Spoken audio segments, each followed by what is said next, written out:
BlackMenCryToo is an invitation for men of color to feel safe to share their truth and unpack their hurt. My name is Kat, aka Retro Barbie, hashtag bright hair dark liquor. I created this space as an invitation for Black men to feel empowered to know it's okay that they can cry too. Thank you, Sean, for sitting down with me. Thank you for having me. Let's take a shot to the vibes. You know the vibes. So let's start it off. What are some examples that you have seen in your life that are healthy relationships? The most important healthy relationship is my parents' relationship. I embody and value everything that they are. Like, to me, when people say those corny like couple goal things, like my parents are, but they are couple goals, relationship goals, and they've been married for almost 30 years now, and it looks like their marriage is still fresh. So, I mean, for me, my relationship, I want that to mirror that. And whatever they're doing everything right. You know, they still go on dates. They still do like the little things. And my father puts my mother first. And now it's like I want to be y'all.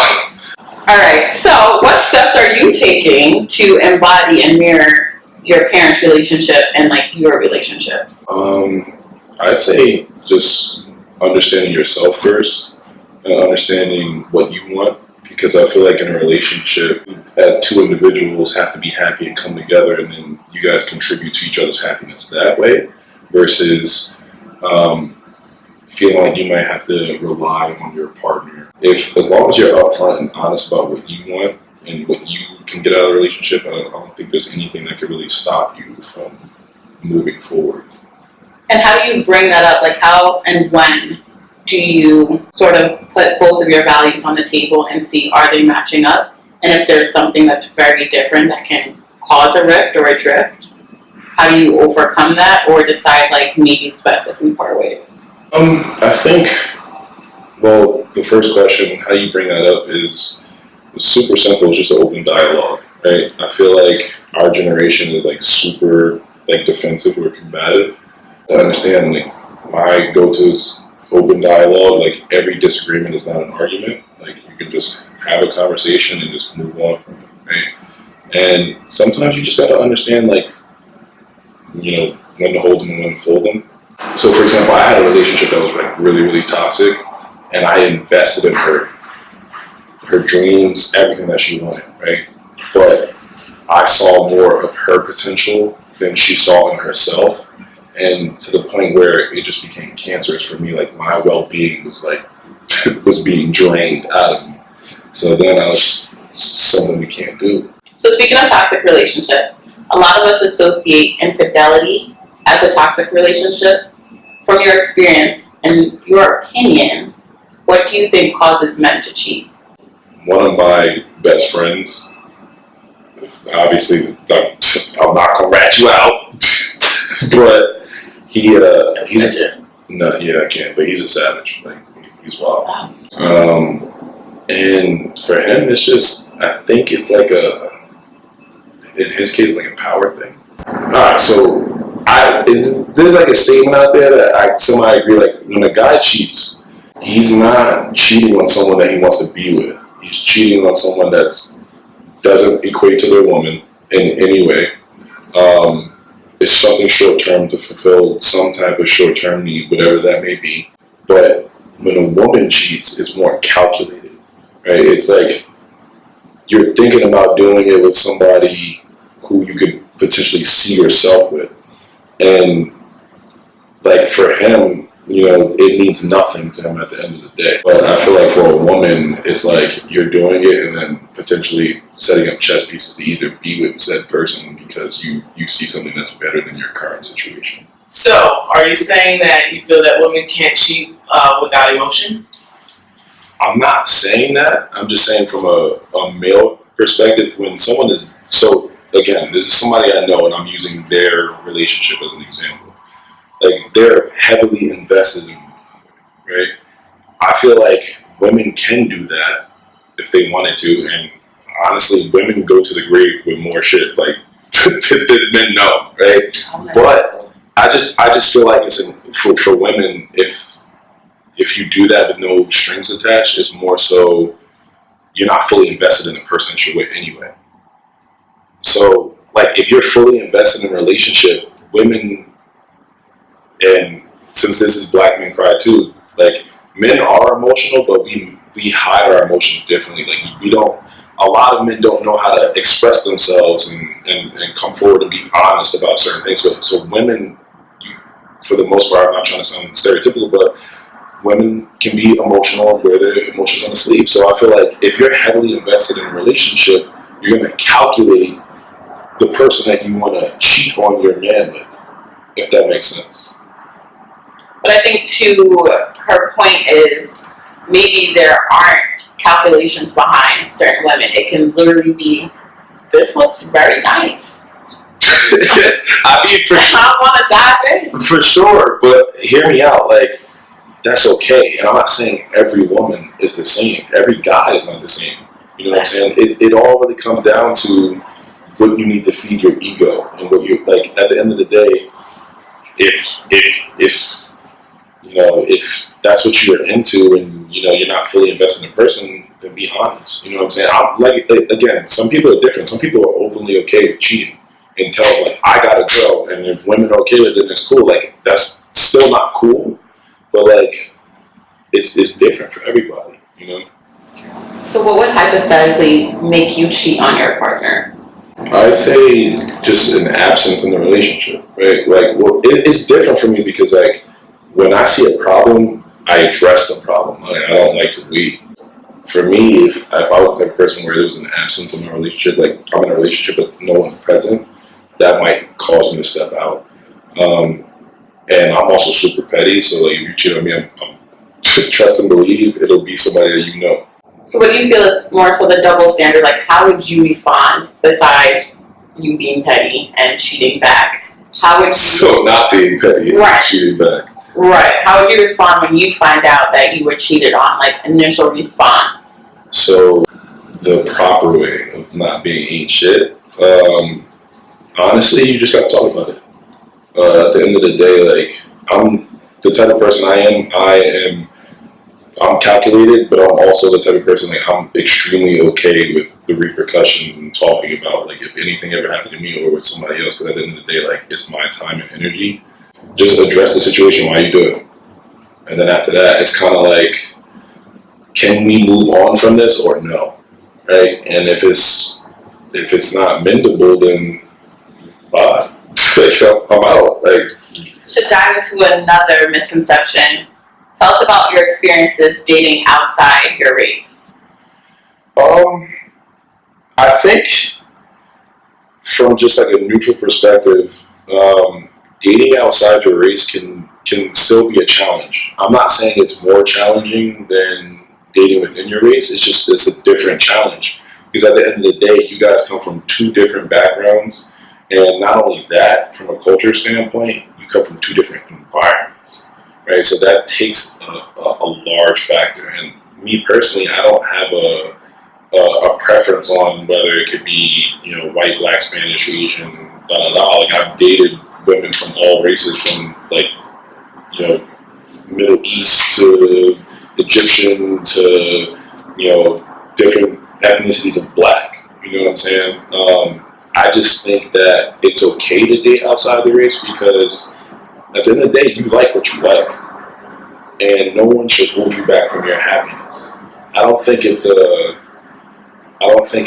kind of thing like, oh, you're scared to date within your race or you don't know how to handle a black woman. And for me, I think that can stem into more of like a self-hate because you're ascribing things on me that's completely not true. You don't know my values, you don't know what I like.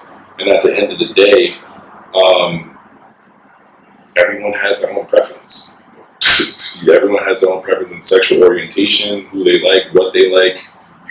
Your shows on Netflix, like, you want to tell me what I can and can't watch? So it all equates to the same thing in terms of dating outside the race. So there's usually misconceptions when black men date outside their race. And it usually is you're dating your oppressor, women aren't desired within your race, and then it's just a petty why blank. Like I love black people, right? Like when I grew up and I was like, I want black kids, like, and it's okay to be pro-black. There's nothing wrong with that, but you're not anti-black for dating outside your race. But again, I've dated outside my race, and I can come from an intense background where someone might not understand, but they try to. And at the end of the day, as long as someone's trying to get to know you consistently throughout your relationship, that's all that matters. We talked about toxic relationships. We talked about healthy relationships. Let's go into something simple and light. How do you show affection? I'm more of a giver in terms of, it's not necessarily like giving you gifts. I just like to give you my time and be present in the moment. So like I block out all distractions, and then it also depends on kind of what you like. Because some people, they like touch, some people like verbal affirmation.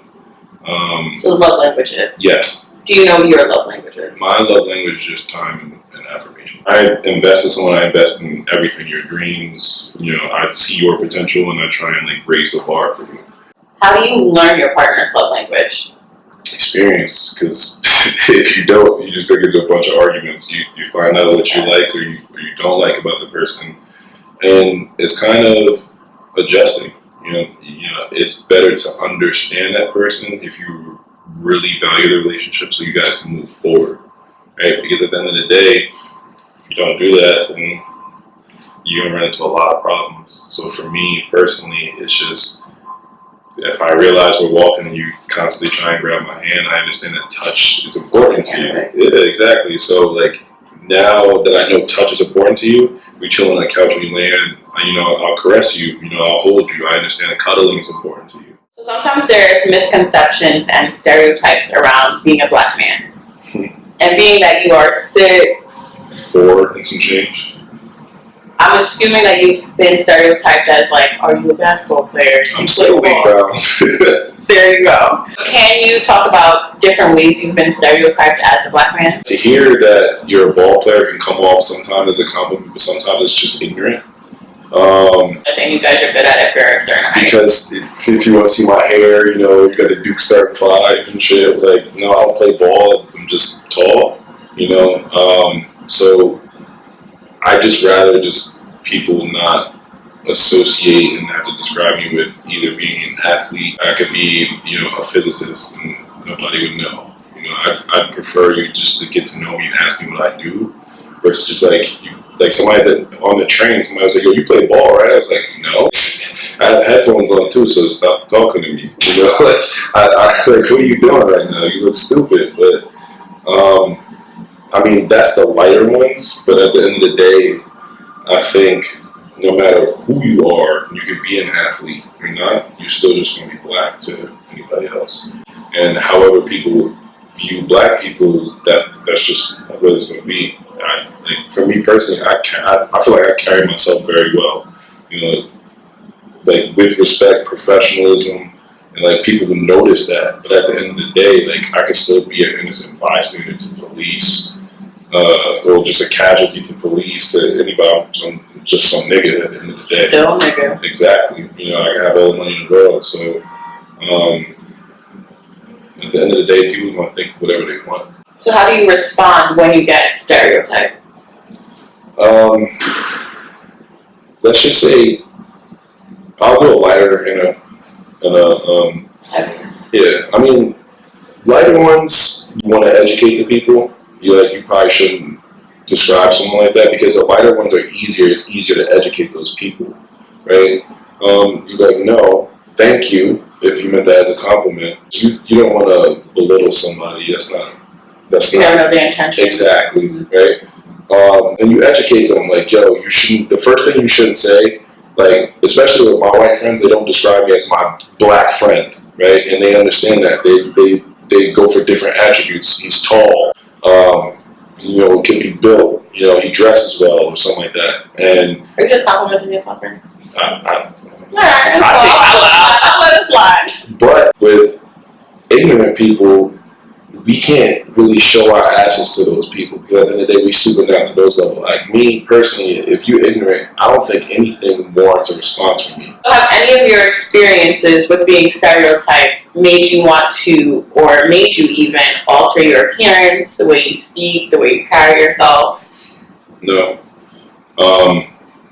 My father always told me to always be me, be genuine, unapologetically me, no matter what environment. Like, I'll still make my area and the environment like my comfort zone, and someone has to come to my zone and try and disrupt my comfort. So for me, like, I'm into fashion. Like, that's what I do. Like, I dress the way I like. I dress the way I dress because I like fashion. I speak and articulate because that's the way I want to speak. I don't think people associate with if you talk like a hood rat or not. That's one of the most fucked up stereotypes ever. Like, it's not that you speak white and why is speaking properly associated with being white. Like, it's none of that. I like to have a repertoire of the good, like I like to speak the way I speak. But no, it doesn't change me at all. You have to be sure of it, because at the end of the day, if you change based on other people, are you actually being yourself? Powerful message, my turn. Okay, so to leave us out, what message do you want to give the youth and your peers when it comes to your brand and how you carry yourself and like being authentic? I think the most important thing is that there's no ceiling to whatever you want to do. You have to realize that everyone has different interests in life, and you should always pursue those interests, and don't let stereotypes, other people's perspective, I guess, sway you from doing what you actually love to do. You know, I see this thing on Twitter all the time where people talk about, like, if black men took over gymnastics, they'd be the best athletes, and I don't disagree. You know, because at the end of the day, you know, there are many people who do gymnastics when they're younger and they stop because of a stereotype. If that's what you love, do it. But I think that's the most important thing, because if you do what you love, you'll be happy. And I can tell you from experience, if you do something that you don't love, you will be miserable. Thank you, Sean, for sitting down with me. Appreciate you. Thank you for having me.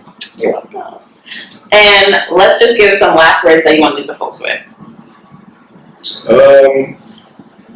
Mine is always be yourself, but since we spoke mostly on relationships, I'd say just be cognizant of what you want in life, because relationships doesn't always have to be just with a significant other. It could be friendships, be family, it could be your network. Just be, cognizant of what you want and how you kind of not only respect, but the output you're giving to that person in the relationship, because you get back what you put in.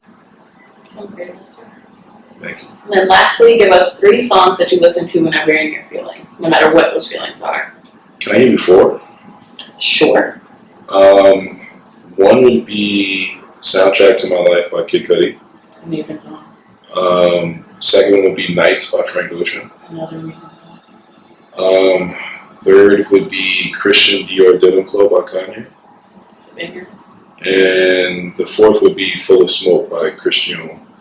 You can follow us on Instagram at BlackMenCryToo, TOO, and follow the hashtag BlackMenCryToo, TOO.